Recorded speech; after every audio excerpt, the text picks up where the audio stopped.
So there's this huge conflict brewing and building between left and right, red and blue, this and that, you know, in favor of this, against that, not just in the US, but everywhere in the world. And this is becoming like such a huge social polarization becomes like, you know, such a huge problem in the Western world right now. And then tomorrow is Tolerance Day. It's International Tolerance Day. So, so what's going to happen? So we're deciding that today, tomorrow, you know, November 16th, we're all tolerant, you know. So what does that do? So the day after we stop being tolerant. So how does that work? And it's kind of like what we talked about with regards to the Eastern methods, right?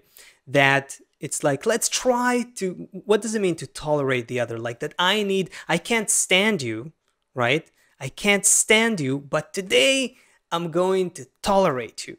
I'm going to sort of ignore, suppress my inclination to kill you and just, you know, just hold 24 hours, 20, 23, 20, all right, 24 hours, done.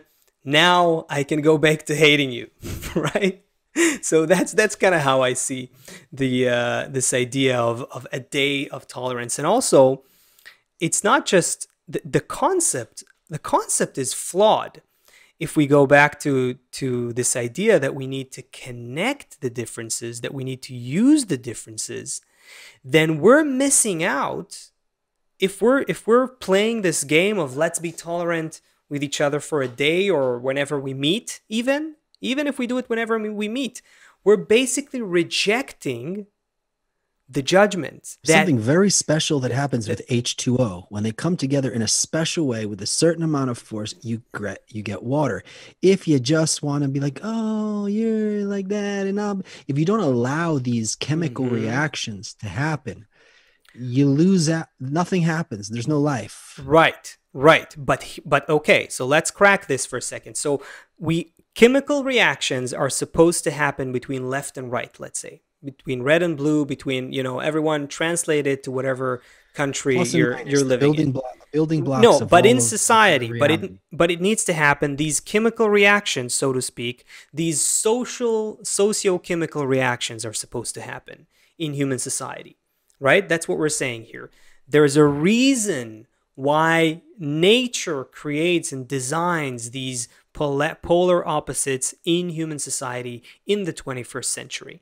Now, let's crack what it means to become H2O, right? To become something completely new. So instead of just focusing on I have to kill you, you have to cancel me, I have to cancel you, and so on, that's not going to work. Instead of trying to just tolerate each other, which basically just means, you know, I'm not going to kill you, but I still hate you. So instead of that too, we're saying we need to recognize that only together we can make something new that is neither me and you. How advanced and far-fetched this concept seems from today's reality.